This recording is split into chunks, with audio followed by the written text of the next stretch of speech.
When it comes to the PhD interview, the supervisors are looking for three things. One, that you know what a PhD is. Two, that you have enough skills to do the PhD. And three, that you have a relative interest in academia. I think a lot of supervisors don't want to just have someone do a PhD then go straight into industry. But that doesn't mean that you can't do that.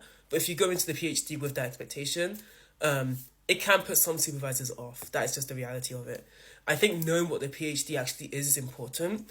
And that was a question that they asked in my interview. And I basically expressed that I think a PhD is a research apprenticeship, 3 years to basically explore research, build a base of research, and to understand whether you would like to become a researcher. And at the end of the 3 years, you become an independent researcher. And I think if you truly understand what the PhD process involves, they're going to be more than likely to be like, okay, this person knows what they're going into. Because they have a lot of people who go into PhDs and drop out because they don't realize what PhD entails. So you have to be really sure about what PhD is and what you want to get out of it.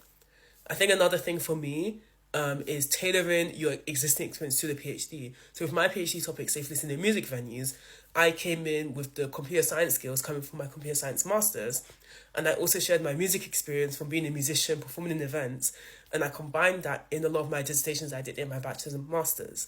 So when I talked about that in my interview, they could see that, okay, she has the computer science background and she's got the music background too.